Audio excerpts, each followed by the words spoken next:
Hey guys, uh, I'm out here kind of standing in a field, as you can see behind me. Um, Dropping a quick video just before Easter weekend hits. You know, it seems like the tariff situation is changing almost hour to hour. I saw yesterday, and I did several Google searches on it, and really haven't been able to find an answer that I feel 100% confident with. But it looks like the Chinese tariffs have actually been raised now to something like 250%. And just a couple of observations. Observation number one, if 125 or 150% tariff wasn't already pretty much a brick wall, a 250% tariff definitely is. I mean, that's no longer a tariff. That's a trade embargo. That is just, that will stop the vast majority of trade between our countries. But just to throw out a couple of thoughts here, along with this came the news. The Americans, we've announced that we are also discontinuing the exclusion for what's called de minimis, which were items sent from China to the U.S. that had a value of less than $800. They did not have to pay a tariff. And we're stopping that. In fact, it may have already been stopped, but it will happen here in the next few days. Well, the Chinese have reciprocated in a sense by stopping the transfer of anything other than letters and documents via the Chinese Postal Service to the U.S. So packages and stuff that you might be waiting on, they're not going to get here. And the cost of this and the pain that this causes in the U.S. is going to become pretty quickly apparent for every aspect of life. Okay, this is not an Amazon issue. This is a life issue. Parts for your car aren't going to get here. What might have been a 2-week wait for parts may now be a 6-month wait. We're going to see shortages of a lot of different things. I mean, more things than I can wrap my head around. And Temu, I don't know how much of what percentage of their business is in the U.S. I suspect it's the majority of it. They're dead, at least as far as American consumers are concerned. Same with AliExpress. And it's going to hurt everybody everywhere. It's going to hurt Americans. It's going to hurt Chinese. And hopefully something will happen to bring some sense to the situation, because it's just going to get uglier and uglier. It's going to impact us here very quickly. It's not going to be something you wake up with tomorrow, but over the next month or so, you're really going to start seeing the impact in a lot of different ways. And the other option also exists that, excuse me, other option also exists that, say if you're buying clothing from China. Honestly, the clothing, well, first of all, the manufacturing is not coming back to the U.S., probably not ever, but certainly not anytime soon. And even if it did, even paying a 250% tariff is probably preferable to paying what you would have to pay an American manufacturer to produce that here in the U.S. Given time, we'll probably see some relocation of that manufacturing capacity to, some other lower tariff countries.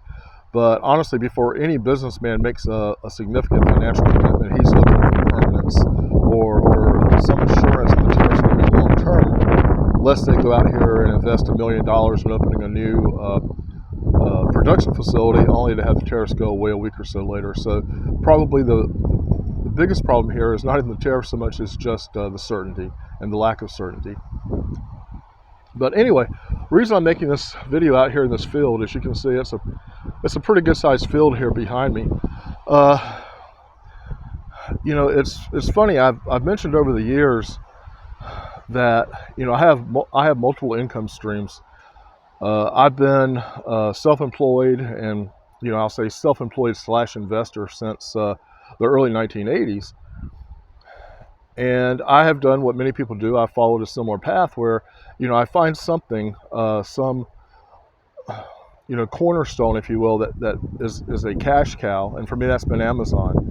But then I look for places where I can put that money where it will work for me when I'm asleep. Not necessarily uh, a hands-off investor, um, but something that doesn't require a lot of my time, and something that is worthwhile to have and pursue. And I've mentioned this over the years. It hasn't been a secret. Uh, I've owned homes, numerous homes as an investment. I have done Airbnb. In fact, I'm still involved with that to some degree. I've owned multifamily housing, apartment complexes for the last 8 years, roughly 8 or 9 years.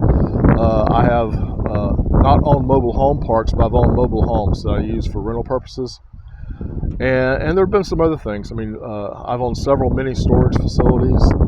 But this field behind me is going to be home to a venture that I started for the first time about 5 years ago, and it's really exploded tremendously, both in demand as well as in income.